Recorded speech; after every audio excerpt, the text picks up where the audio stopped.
we do not create fragrance to make you edgy, upset, or everything that we build is to make you happy.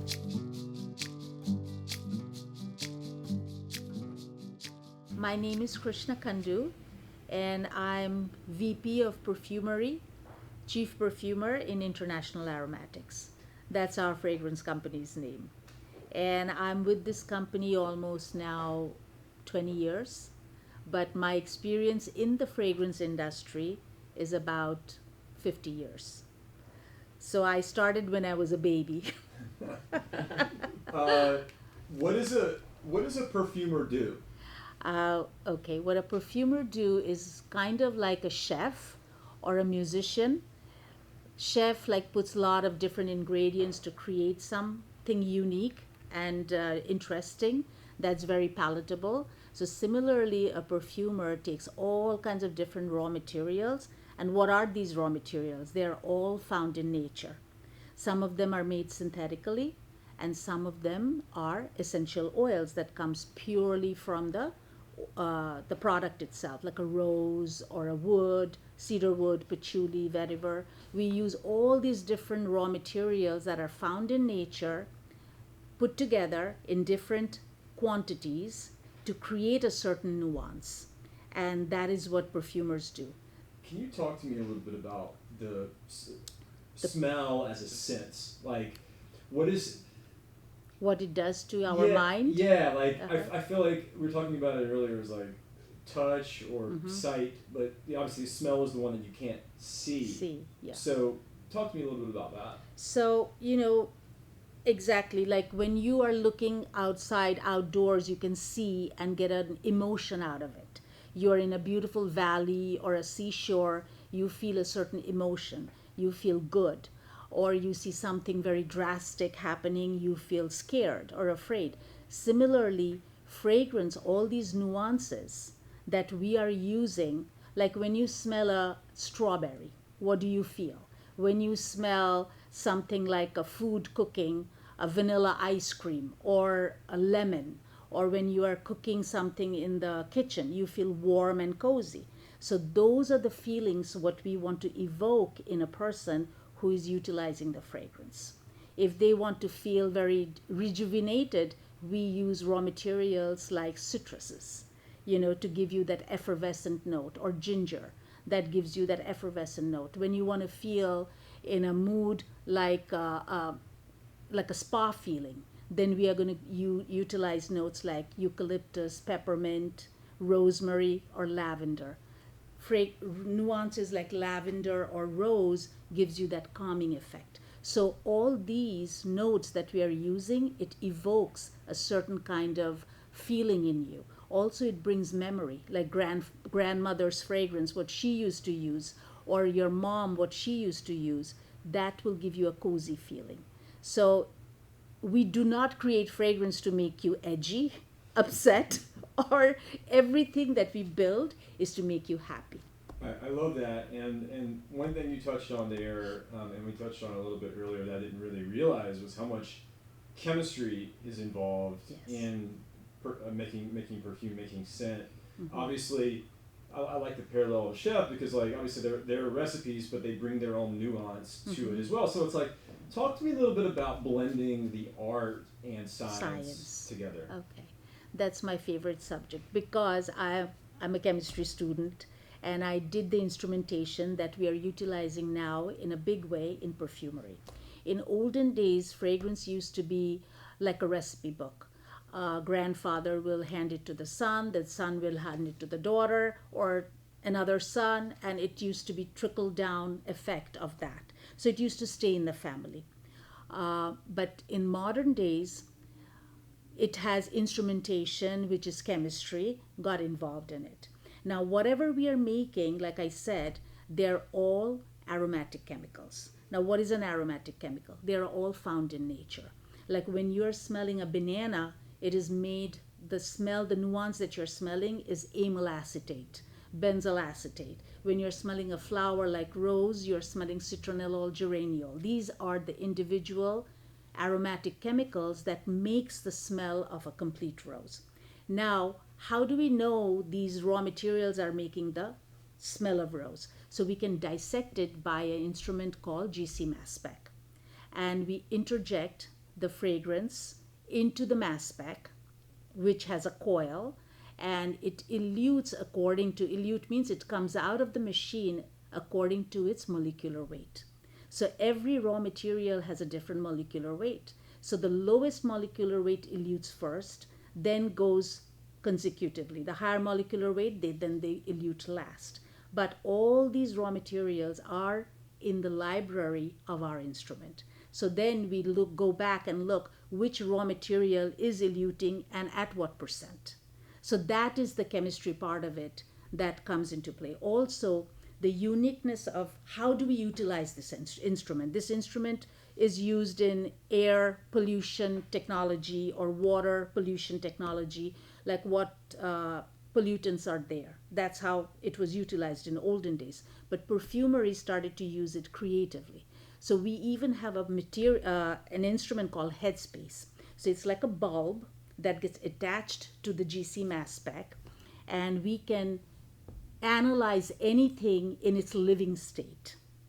In other words, we put a pot of rose flower and put the bulb around it, so the aroma that it's eluting from the rose in its natural state will be captured in the bulb as an air, and then we dilute it into a solvent and inject into the instrument. So now we are having the nuances of a living flower instead of a dead flower, and then using that into our perfumery. So the breakdown of that nuances is a living nuances of that flower, or let's say it's a leaf, or it's one of my customers sent me sage from Africa, and we did a headspace on it. Then to get what are the raw materials that makes it that odor. One of the customer wanted an Aperol smell, champagne and Aperol. So I bought the Aperol, I put it in the instrument, in the bulb, and did the headspace on it. So all these, amazing tools are there to capture the chemistry of it, but that at the end of it, we are just not doing chemistry. We are also touching with the perfumery knowledge. So a lot of things we cannot capture. So then our perfumery knowledge comes into play, and we use the right material to give that complete end finish. That how it should smell like. That is so incredibly interesting. And kind of to that point, we were in the library and Perry was talking about how there's like, we were looking at cherry, it's like there's 35 different cherries. Yeah. Cherries. Like to a complete newbie here, like how does that, why is there 35 different cherries? Uh-huh. Because, the cherry can be cherry blossom. Like BBW has a famous fragrance called Cherry Blossom. So it has some nuances of cherry, but it also has a lot of floral notes in it. Then there is cherry like Hawaiian punch cherry. That is built on cherry. But then there's also bubblegum cherry. Also there is a candle cherry like wild blackberry black cherry. So all these different nuances of cherry creates the library of 35 or more. Or we can twist a cherry on the top note and then have a woody note like a Hugo Boss in the bottom note, or a fine fragrance like Jean Patou, and then put a little touch of cherry on the top. So there is so many ways of twisting a fragrance to make it interesting for the subject. That's so amazing. And do you think that to be a perfumer, obviously you have an expert nose and sense of smell. That's a requirement. Do you think that can be taught, or is that inherent in you? It can be taught. The way the process is, like we all can smell because we are tasting food. The very fact we are tasting food means we can smell.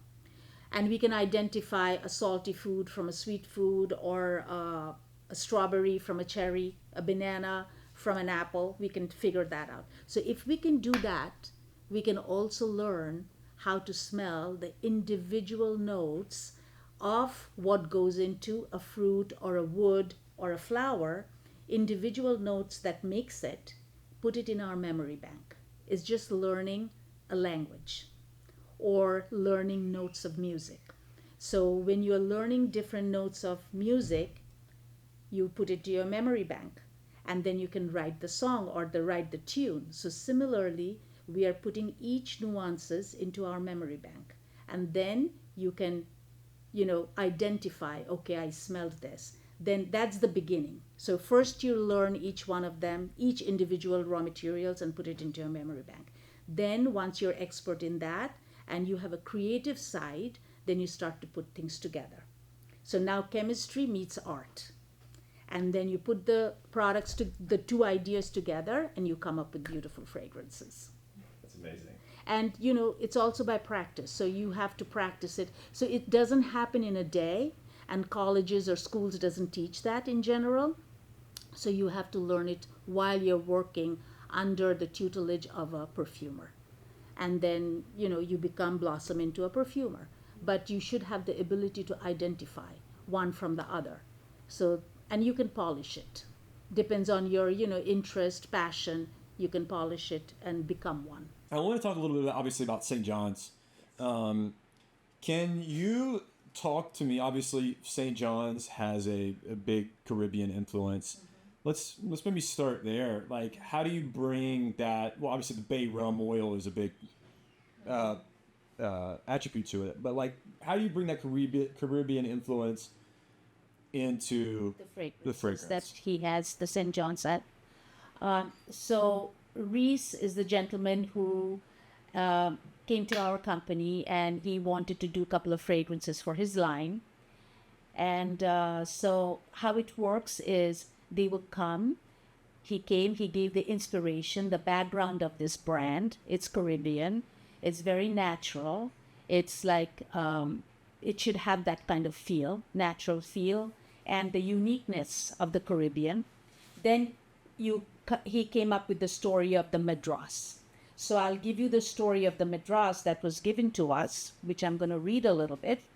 This fragrance is from India to Africa to Caribbean. This cool, comfortable, and colorful fabric has traveled the globe and is the inspiration for our new cologne. Our Madras cologne weaves the freshness of mandarin, describing the fragrance, what it is. So the top means what comes first to your smelling, when you're smelling. So you first smell the mandarin, the lemon, the basil, the black pepper. Then in the middle, you're smelling the clove and the nutmeg.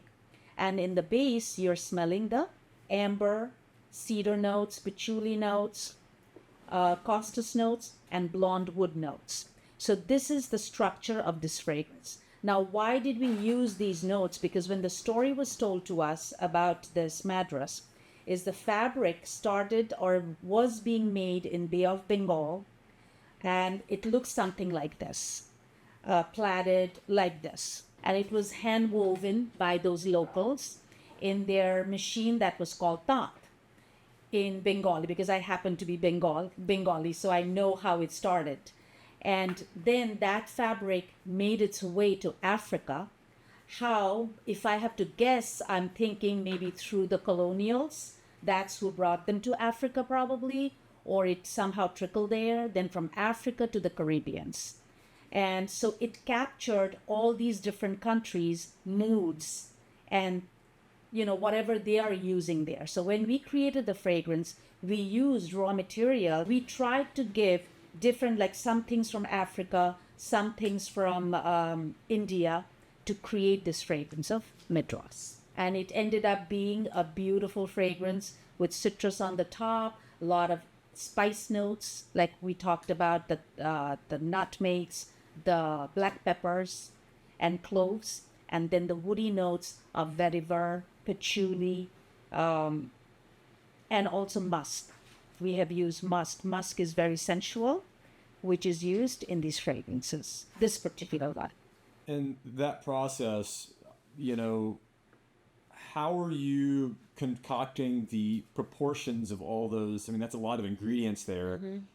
Talk a little bit about that process and how you go from, all right, you scout out the locations, you've wanted the ingredients, mixing them all together and finding the right proportions. Right. So perfumers have, like I said, when you hear that this is the kind of concept the customer wants, so then the perfumer goes to their library and searches, what did I make that fits that concept? So you can retrieve something from the library that you have created that fits the profile, and then you add touches to it, or you can start from scratch. In this case, it was created from scratch, which means like I used raw materials that are used in all these different places that will connote what he's trying to market, and then put them in different percentages to get that finished feel of the fragrance. That's incredible. And maybe And contrast. that comes with experience, like that I want to give this kind of note, so I should use 10% of this. I want to have musk notes, so I want to use 30% of that. So that's how you start to put it together, and then embellish it more with different, essential oils, because we cannot use too much of them because that adds price. So we have to keep price in mind, also stability in mind. I don't want to use something that'll discolor, so I have to use something that's stable. So all those, the chemistry, the knowledge of business, everything comes into play in creating a fragrance. That's incredible, and maybe contrast that experience with the vetiver you got on your table there. For example, how are those similar? How are those different in the creation, in the smell, in everything? The vetiver fragrance actually came from one of our library fragrance. They gave us the concept, so they told us what the concept is all about. So we looked into the library fragrances, and we thought we will show Rhys different varieties of vetiver that we have. Then they loved few of them. And what we did then, we went back to the drawing board, took nuances from vetiver 1, vetiver 2, vetiver 3, put them together. That will connote his imagination of what he wants to launch. And then we showed him those ideas, then he loved that. He chose one, and which became this vetiver. And can you talk a little about the library that y'all have? I got a lot of shots of it, but just explain that for the viewer. So what happens is when we are creating fragrances, we create for many, many different customers. So some are for candle fragrances, like you said, there are so many cherries, there are so many vanillas, there are so many musks, or so many vetiver fragrances, or even fine fragrances that we are creating, launching in the market. So we don't want to throw them out because they all have a shelf life. Like usually the shelf life is 2 years, oil at a certain temperature, which is room temperature. So to be sustainable and eco-friendly, we just don't throw it if we don't want to use it. So we have a room which you took pictures of. We store them there alphabetically. Not alphabetically, numerically. We are storing them there. So numerically, we keep them there. So when we want to go back and doing a project and somebody wants, let's say, vanilla that smells like waffle or a sugar cone, so we will look into our library. We have a system where we search it. We will look into that, and maybe 10 pops up. So we can pull those 10 and then see which one we want to use. And then that's not the end of it. Then the perfumer decides to put their touch or nuances to make the customer happy. So the process may start from the library, or the process may start totally from scratch. That's very interesting. And one of the ingredients is bay rum oil. It's in the name. I mistakenly thought it was actually rum when I first started talking to Rhys. I was quickly corrected.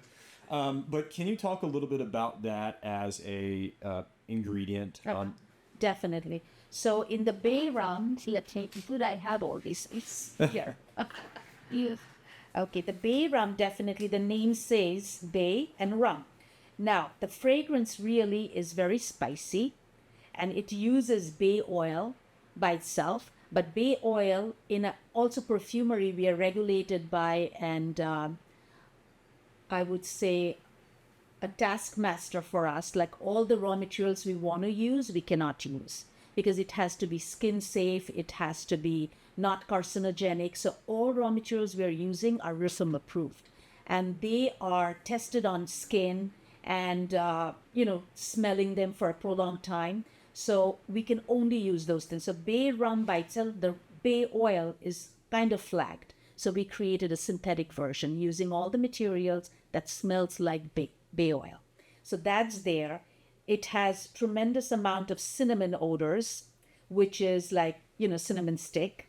Cinnamon leaf we have used clove from Madagascar. We used eucalyptus oil in this one.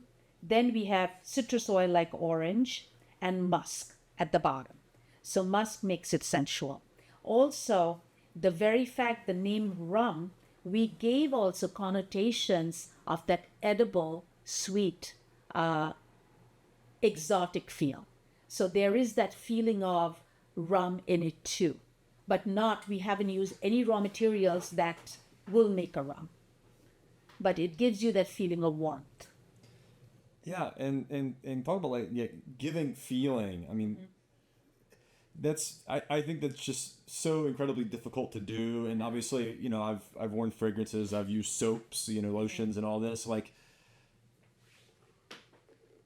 with locations, I feel like it's almost even easier. It's like what is like indigenous to the location, but like how do you invoke maybe masculinity or femininity, for example, in Through a fragrance. Yeah. Yes, very good question. So we have a lot of ingredients. Nowadays it's becoming, which will bring us to Canil. Nowadays we are using a lot of fragrances that are unisex, which means it has some masculine aspect, it has some feminine aspect. Now, what are the feminine notes? Feminine notes are things like florals, rose, geranium, ylang, tuberose, gardenia. All these are feminine notes.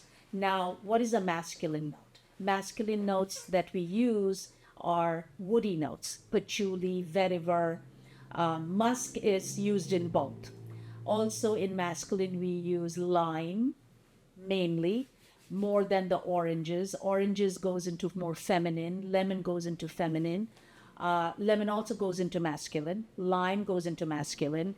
Also herbaceous notes like basil, eucalyptus. These kind of notes, peppermint, they go more into the male fragrances. And feminine fragrances also have a lot of woody, sandalwood, like sweet notes, that vanilla. These are utilized a lot in the feminine fragrances. That differentiates. But when you talk about unisex, we try to put both together, and that creates that unisex feel. It's neither male, neither woman, but you can use it throughout the year, like Le Labo fragrances. They are unisex. Diptyque fragrances, they're a little bit unisex. Obviously, St. John's makes more than just colognes and fragrance.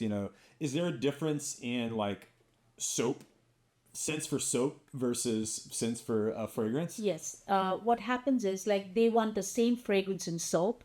They want it in a lotion or a shampoo or a conditioner. So sometimes we may have to tweak it a little bit because it's not eluting the same way as it elutes in the cologne.